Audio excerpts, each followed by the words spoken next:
paint the picture for a second.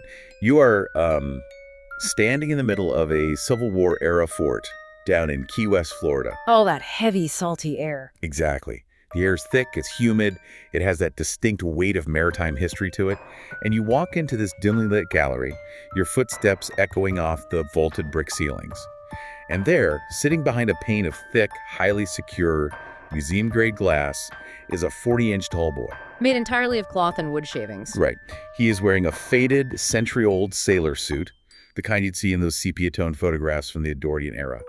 And in his lap, he is clutching a small, stuffed toy dog with wide, unnerving bug eyes. It is quite the visual. It really is. So you raise your camera to snap a quick picture of this bizarre artifact you want to show your friends, but before your finger even hits the button, your screen goes completely black. It just dies. The battery, which was at 100% just moments ago, is completely dead. You feel this strange chill, a sudden, inexplicable drop in the ambient temperature of the room. You've just met Robert the doll, and unfortunately for you, you didn't follow his rules. It is a genuinely chilling scenario to imagine, but for the museum staff and thousands of visitors, it's a scenario that plays out with startling regularity. Welcome to the Deep Dive. Glad to be here. Today, our mission is pulling us into incredibly dark waters. We aren't just doing a standard, surface-level review of a supposedly haunted artifact or chuckling at a quirky piece of local museum folklore. We are exploring a fascinating, sometimes deeply disturbing intersection where historical true crime meets supernatural horror. I am so ready for this. Throughout our time today, we are going to treat Robert the doll not simply as an inanimate object, not just a pile of fabric and stuffing. We are treating him as the primary character in a century-long saga. A saga that has, according to the records, genuinely damaged and destroyed lives. And to do this justice, we are pulling from a massive, eclectic stack of sources. We have historical museum records from the Key West Art and Historical Society. We have firsthand journalistic accounts dating back to the early 20th century. Right. We are examining in-depth psychological and ethnographical analyses of Caribbean folklore. And perhaps the most unsettling part of this entire stack, we actually have transcripts of real, desperate letters of apology sent by everyday modern people to the entity himself. Those letters are something else. They really are. Okay, let's unpack this, because we are talking about a toy that has allegedly caused multi-car pileups, bitter divorces, sudden and severe illnesses, absolute financial ruin, and inexplicable job losses. We have to figure out how a doll gets a rap sheet like a mob boss. What's fascinating here is that regardless of where you fall on the spectrum of belief, whether you believe in ghosts and the paranormal, or you attribute every single piece of this to the undeniable power of human psychology and mass hysteria, Robert has managed to terrorize people across 3 entirely different centuries. It's wild. He was causing panic in the 1900s, ruining lives in the late 20th century, and he is breaking iPhones today. Exactly. Let's travel back to the very beginning, to ground zero of this whole phenomenon. The setting is Key West, Florida. The year is 1904. We are standing outside 534 Eaton Street, stepping onto the grounds of the grand, affluent Victorian home belonging to the Otto family. This wasn't just a house either. No, it's an estate. It's a prominent household with striking architectural columns, a massive wraparound veranda, and a whole staff of domestic servants. And inside the walls of this opulent house is a young, seemingly solitary boy named Robert Eugene Otto. Though the family and the historical records note that everyone simply called him Gene. Right, he went by Gene. And Gene Otto is the catalyst for this entire narrative. You cannot separate the doll from the boy. And like any enduring local legend, the genesis of his lifelong companion, Robert the doll, is completely shrouded in conflicting origin stories. Which is where we have to look at the sources. If we look first at the concrete material evidence, what historians might call the mundane theory, the doll was manufactured in Germany around the turn of the century by the Steiff Company. I know Steiff. They are legendary in the antique toy world. That's Margaret Steiff's company, the one famous for essentially inventing the original teddy bear. Right? That is correct. The Historical Museum records suggest that Gene's grandfather, who was a wealthy doctor, bought the doll while traveling through Germany in 1904.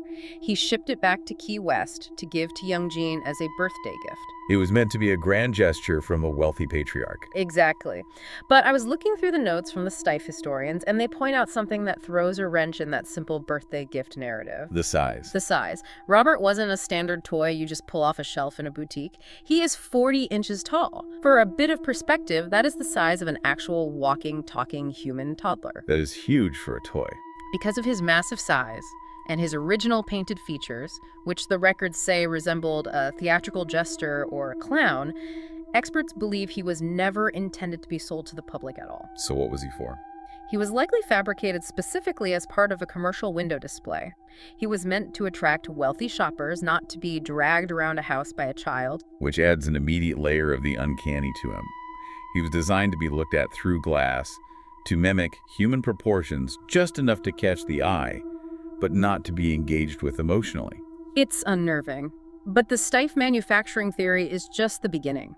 We have to look at the much darker, far more sinister local legend that completely overrides the grandfather narrative in Key West folklore. The alternative origin story. Yes. The alternative theory posits that the doll was not a loving gift, but a carefully crafted vessel of retribution. This is where the true crime element starts bleeding into the supernatural. Walk me through this local narrative, because it involves the household staff, doesn't it? It does. In this version, the doll was handcrafted locally by a Bahamian or Haitian servant who worked full-time for the Otto family. The historical context of 1904 Key West is crucial here. Set the scene for us. The Ottos were wealthy, white elites. The domestic staff were largely immigrants from the Caribbean, working in subservient roles. The story goes that this specific servant had been severely mistreated by Jean's parents. Some sources imply physical abuse, right? Yes, physical abuse. Others mention extreme verbal and emotional cruelty. And she was supposedly a dedicated practitioner of obia or voodoo.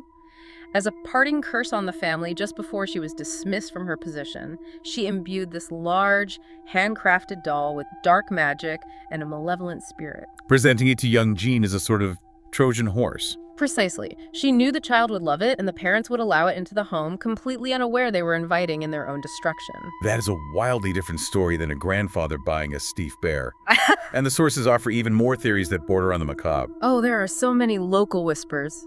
I read one claiming the doll was flotsam, salvaged from a doomed shipwreck off the Florida Reef, carrying the wrecked souls of drowned sailors. I saw that one in the records. And another theory that honestly turned my stomach.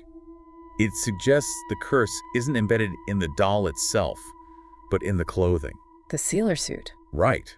The story claims that the quaint, century-old sailor suit Robert wears was purchased from a Key West boutique by Jean's mother. She was completely unaware that the fabric had been repurposed from the bedclothes of another local boy who had recently died of yellow fever in quarantine. That is incredibly dark. The sick boy's lingering spirit was supposedly trapped inside the threads of the suit. The yellow fever theory is particularly grim, considering how prevalent and terrifying the disease was in Florida at that time.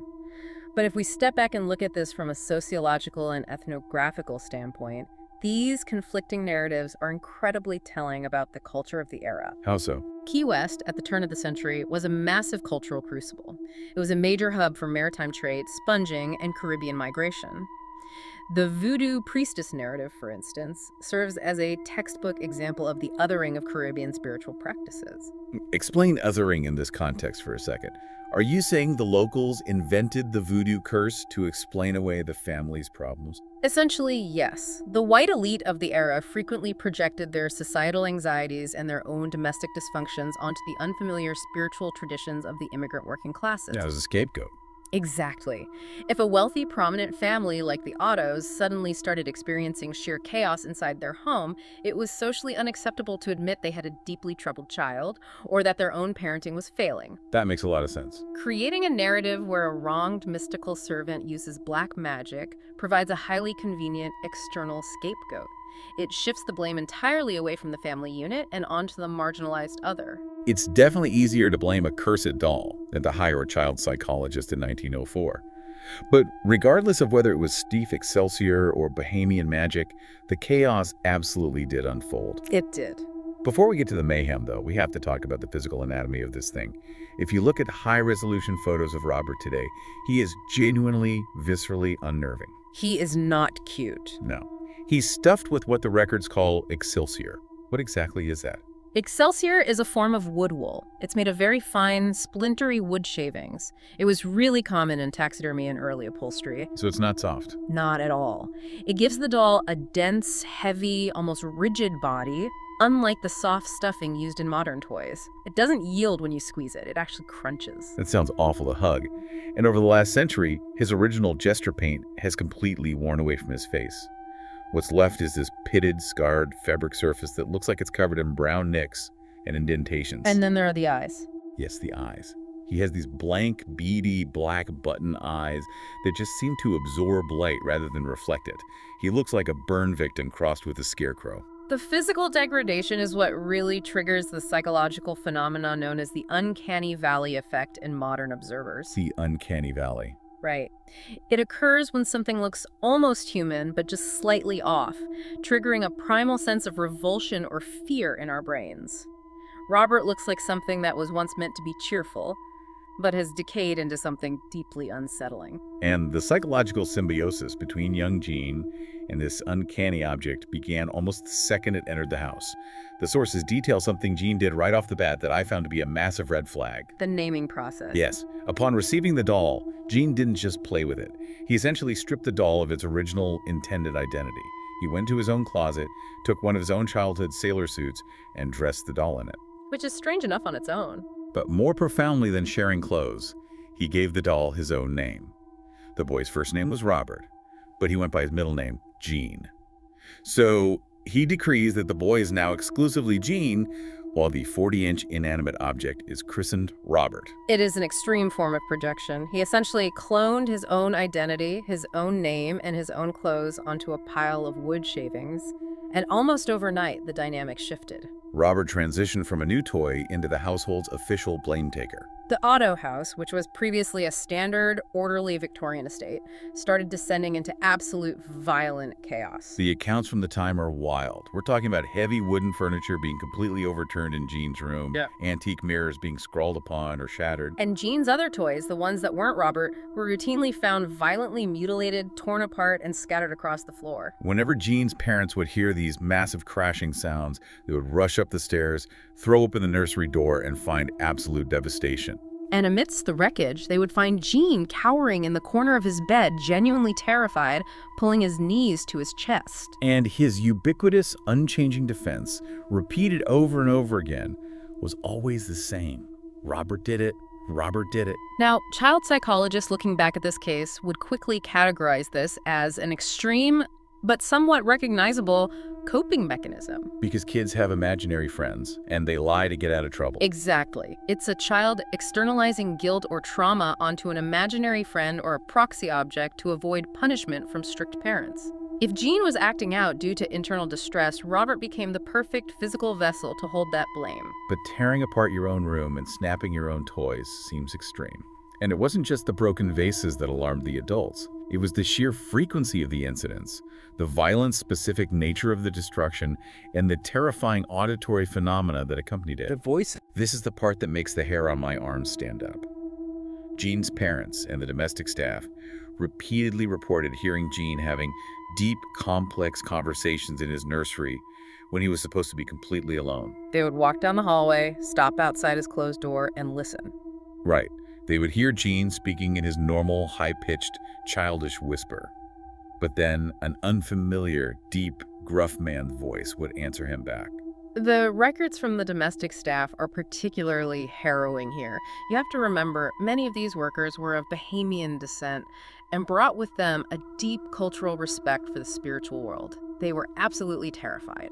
The sources note that domestic workers would frequently quit their jobs without giving any notice.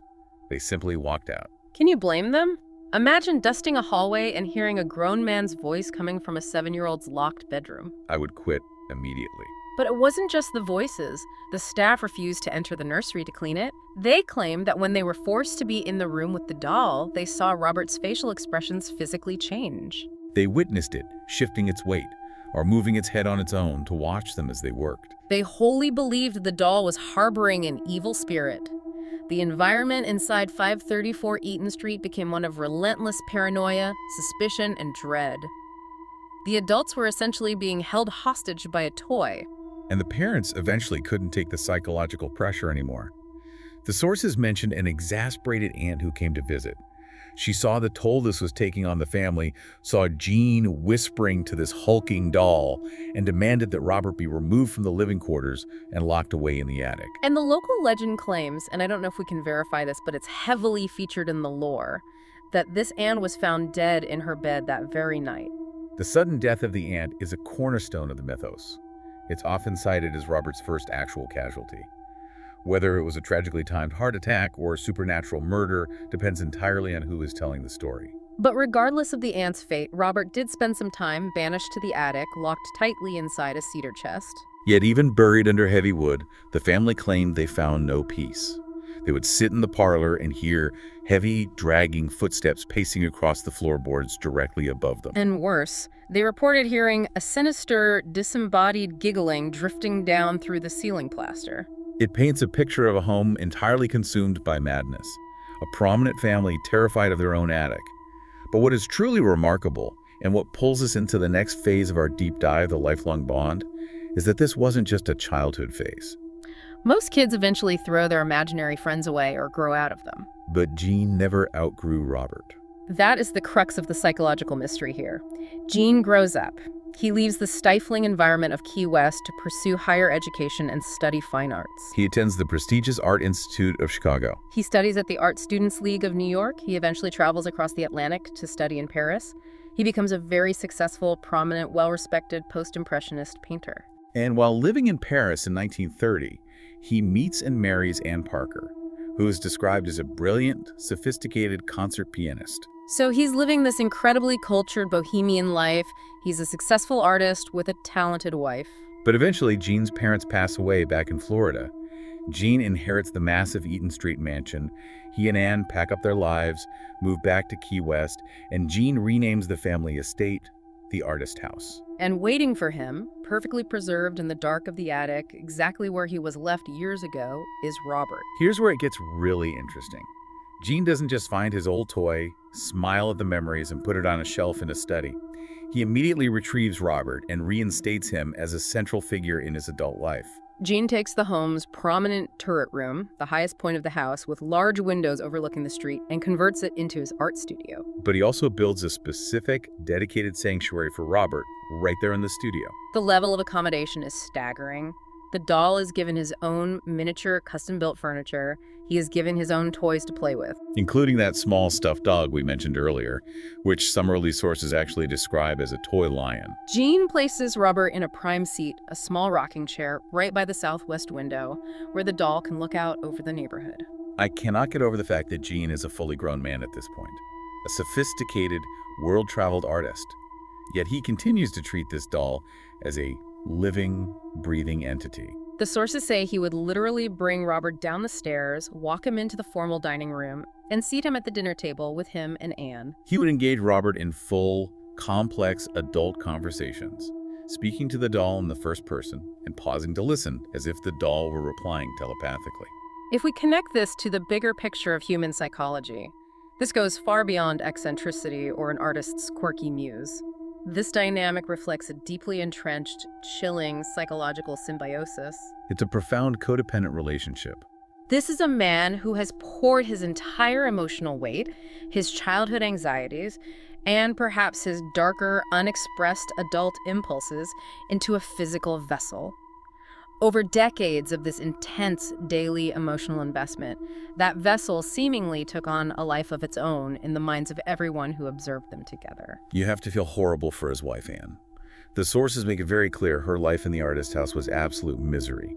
She lived in a state of constant dread. She loathed Robert with every fiber of her being. Imagine trying to build a life, a marriage, and a home, and there is a human-sized, scarred, dead-eyed doll sitting at your dinner table, and your husband is asking it how its day was. It is a form of psychological torture for his spouse. Anne repeatedly tried to intervene. She recognized the deeply unhealthy nature of the obsession. When Jean was out, she would take Robert, drag him up the stairs, and lock him back in that cedar chest in the attic. She tried to reclaim her home. But those attempts at exile never lasted, did they? Never. Jean would inevitably discover Robert was missing and fly into a rage, demanding he be retrieved immediately.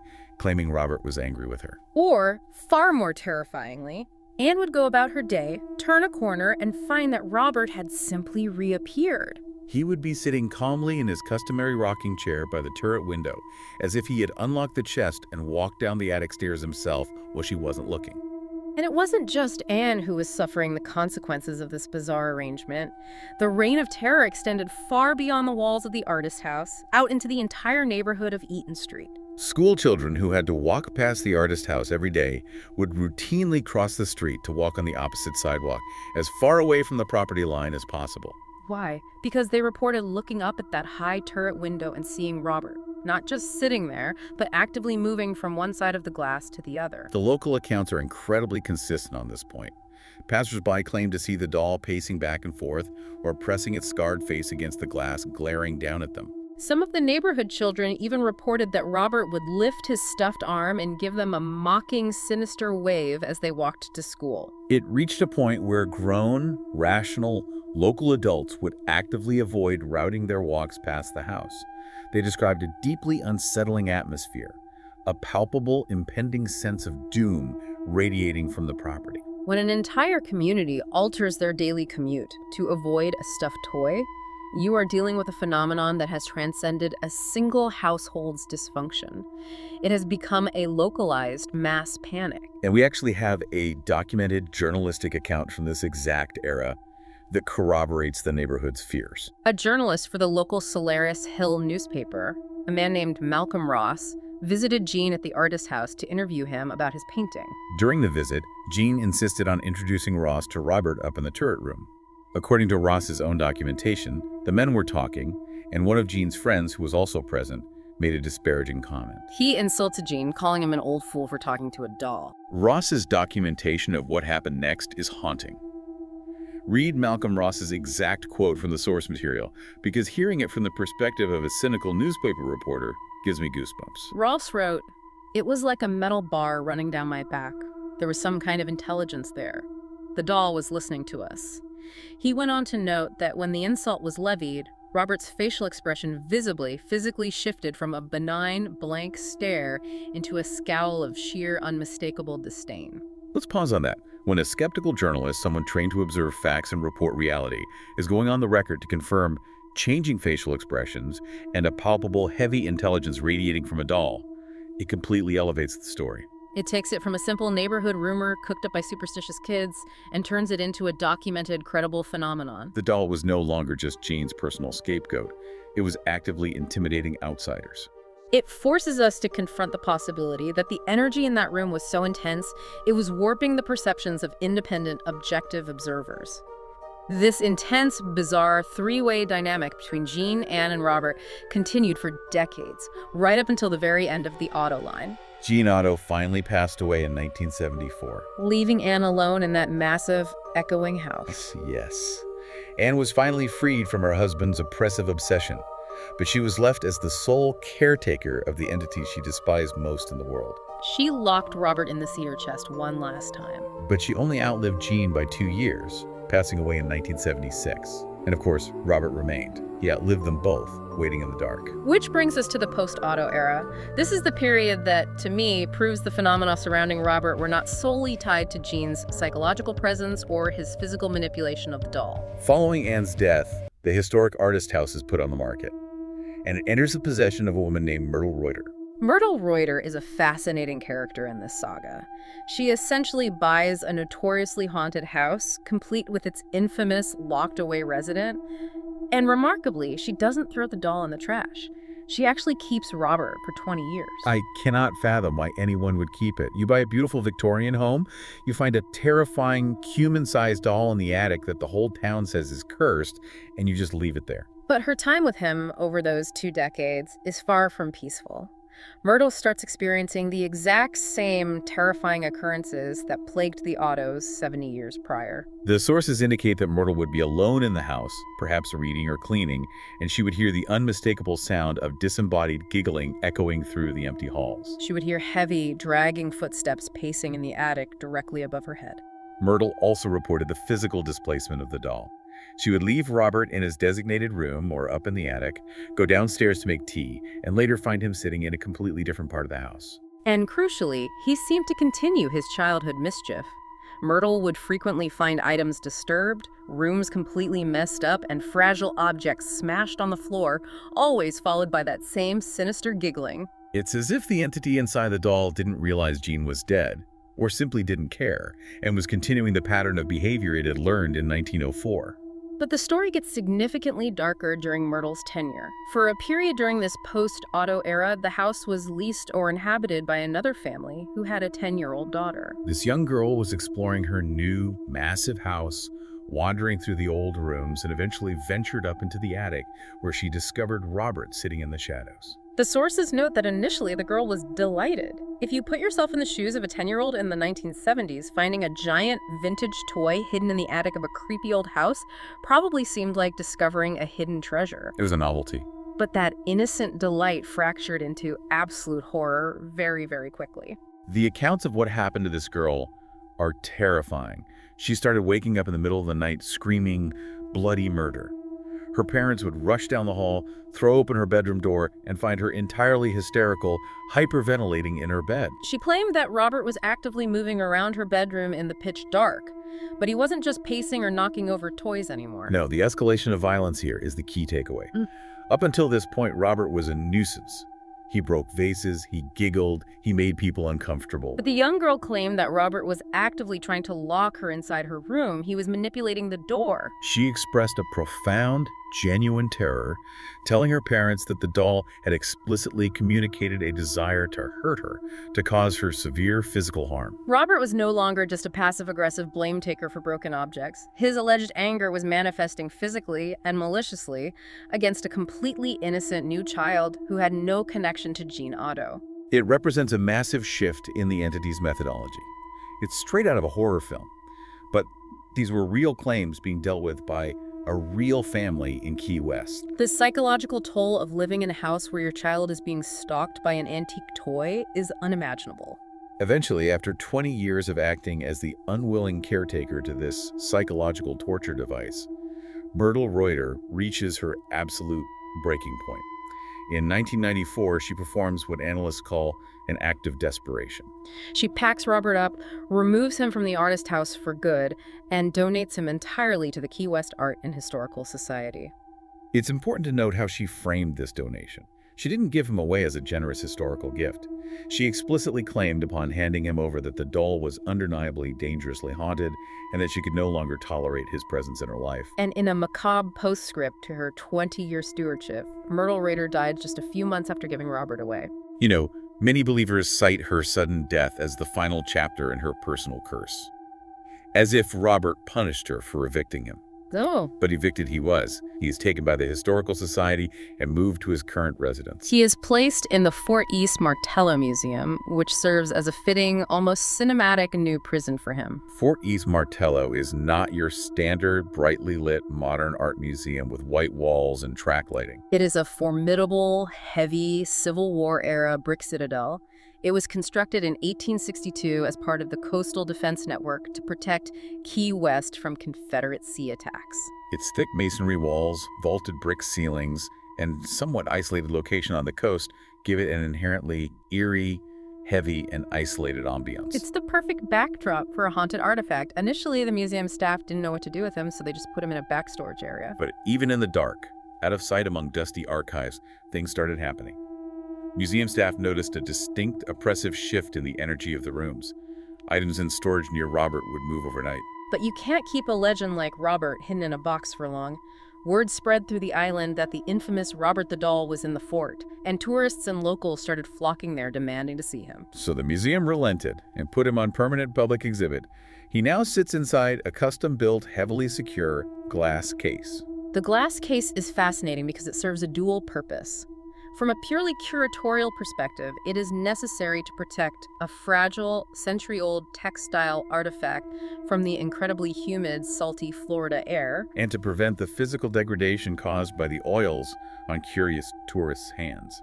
But from a psychological perspective, it acts as a quarantine barrier. A quarantine barrier? What do you mean by that? When you place an object inside a reinforced glass case, you are communicating to the subconscious mind of the observer that the object is potent. It is dangerous. It requires containment. It creates a physical boundary that reinforces the mythos that what is inside is not just a toy, but a threat. But the glass case doesn't stop his influence at all. The museum has a very strict, absolute rule of engagement when it comes to visiting Robert. There are signs. The staff will warn you. You must treat him with respect. You must verbally greet him when you approach his case. And most importantly, you must ask his permission out loud before you take a photograph of him. The permission protocol is a brilliant psychological mechanism. It transforms a passive museum visit where you just stare at old things into an active, ritualistic participation. By requiring a human being to ask an inanimate object for consent, the visitor is momentarily forced to validate its sentience. You are engaging with it on its own terms. And for those who refuse to participate in this ritual, who mock the idea of talking to a doll, the consequences are famously immediate. The technological curse. It is incredibly well documented by thousands of visitors.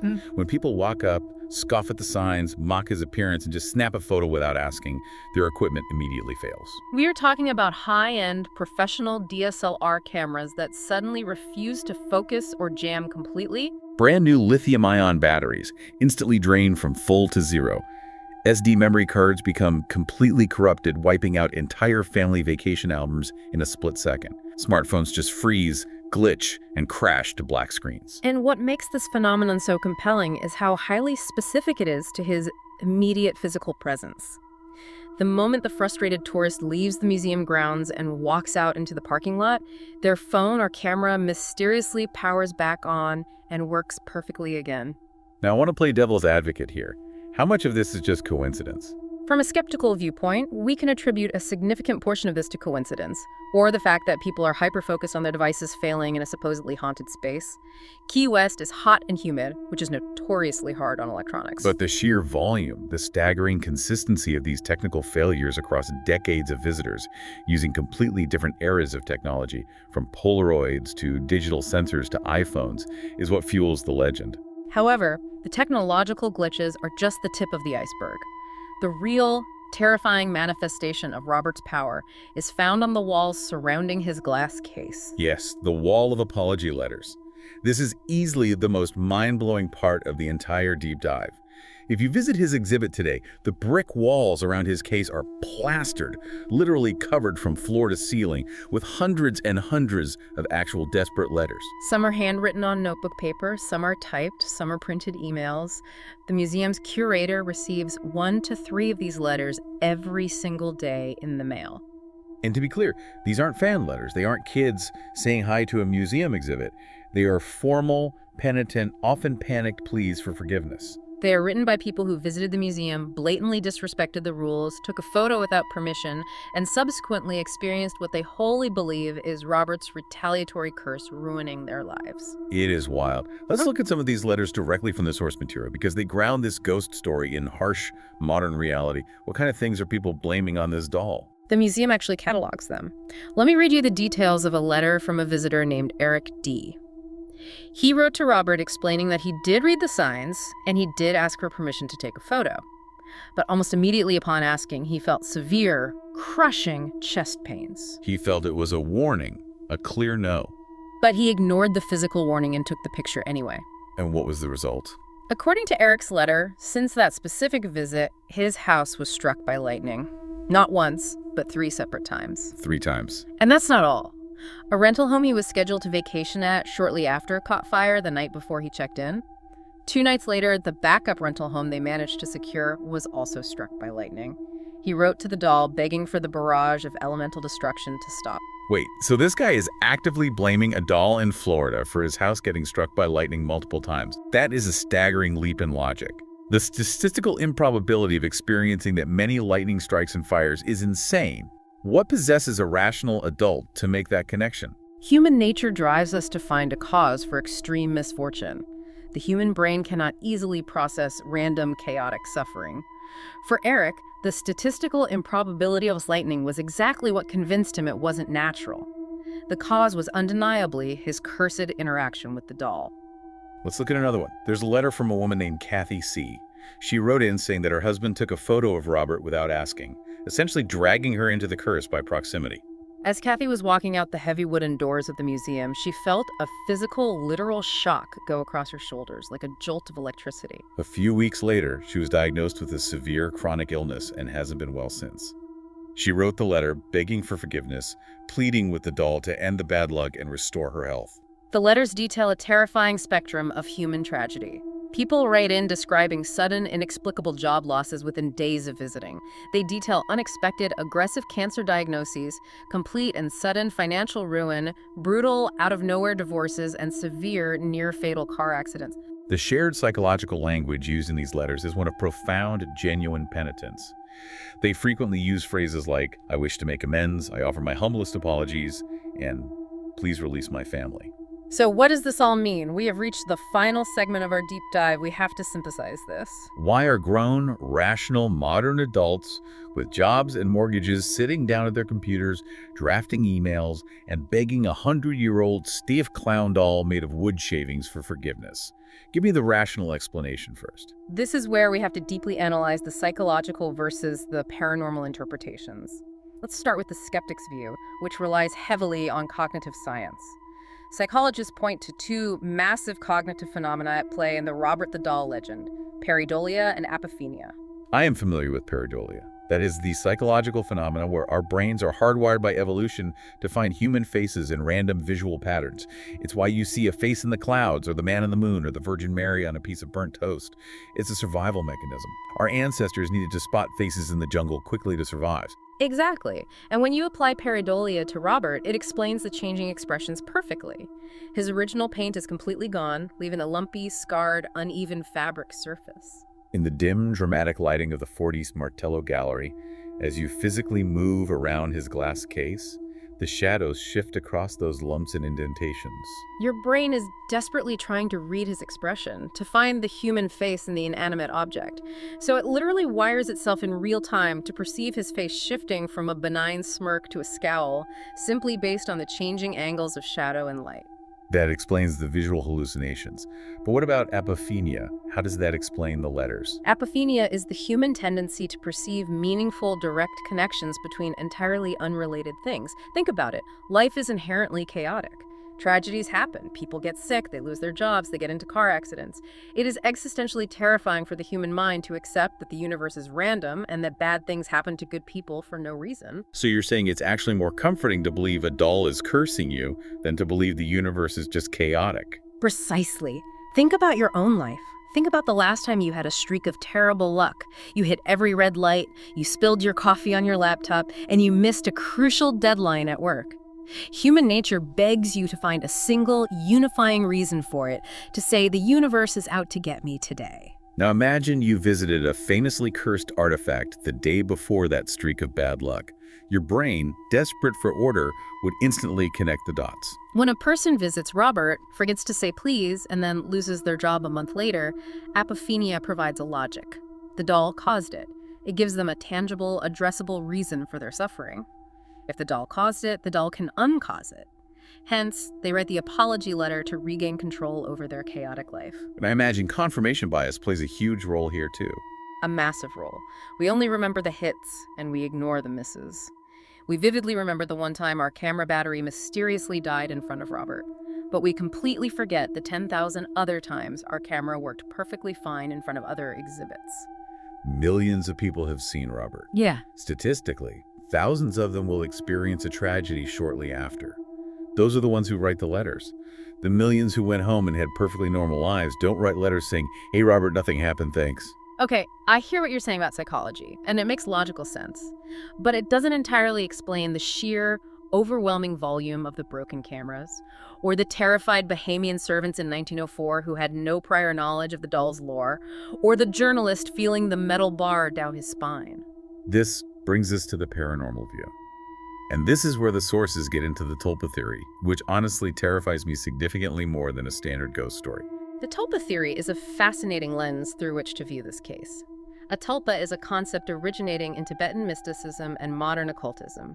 It refers to a thought form, a being, entity, or object that gains actual sentience and physical reality simply through the sheer, hyper-focused force of human belief and emotional energy. So it's not a ghost of a dead person, It's an entity created from scratch by a living person's mind. Correct. If we look at Gene Otto's life, he didn't just casually play with Robert.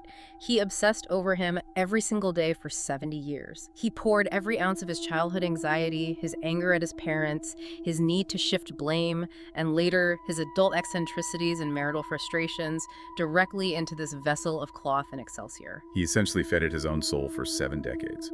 The Tulpa theory suggests that Gene literally breathed a pseudo-consciousness into Robert through a lifetime of intense emotional energy. Gene willed Robert into existence, and now that Gene is gone, Robert is left behind, a sentient battery charged with 70 years of negative energy, acting out because his creator, his lifelong companion, abandoned him. This raises an important question when we evaluate the landscape of paranormal artifacts. How does Robert compare to other famously haunted items? Because the source material specifically contrasts Robert with Annabelle. Everyone knows Annabelle, the real-life Raggedy Ann doll locked in the Warrens Occult Museum, made globally famous by the horror movie franchise. But they're fundamentally different, aren't they? They really are. They operate on entirely different rules. Yeah. Annabelle is viewed entirely through a traditional Catholic framework of demonic possession. She is supposedly a vessel for a violent, predatory, ancient demonic entity that is actively seeking to consume a human host. Her recorded actions are characterized by physical attacks, attempted strangulation, and outright biblical evil. Robert, on the other hand, is almost uniquely human in his pettiness. He is a completely different archetype of horror. He doesn't seem to want to possess your soul. He doesn't want to drag you to hell. No, he's a trickster. He just wants you to look at him, say hello, and ask, "May I please take your picture?" If you do that, you're fine. If you don't, he acts exactly like a spoiled, vengeful, incredibly powerful child. He breaks your phone, he gives you a flat tire on the drive home, he ruins your vacation. It's a purely transactional vengeance. He demands basic, old-world respect and manners, and he immediately punishes the rude. It's a very human set of motivations wrapped in a very creepy, decaying package. Which is perhaps exactly why he is so enduringly terrifying to the modern psyche. He is relatable. He reacts exactly the way a slighted, petty human would react. But he possesses the terrifying supernatural power to manipulate probability, luck, and technology to enact his revenge. And this brings us to a crucial final point about the very nature of this legend and how it survives today. The transmission of the story. Robert's entire existence as a cultural icon, and potentially as a living tulpa, relies entirely on people continuing to talk about him. He feeds on attention, whether that attention is fear, mockery, or awe. Precisely. If Robert is a thought form, a tulpa, he requires constant mental energy to sustain his existence. By learning about Robert today, by listening to us describe his pitted face, his heavy excelsior body, and his lifeless, beady eyes, you are visualizing him in your mind's eye. By deeply engaging with his century-long history of terror, from the Otto household to the museum glass case, you are actively participating in the creation and sustenance of his legend. You aren't just a passive observer anymore. By making it to the end of this deep dive, you have just invited his presence, his concept, into your own mental space. If a tulpa survives on attention, every single person who hears his story, who pictures him sitting in that rocking chair, gives him just a little bit more life.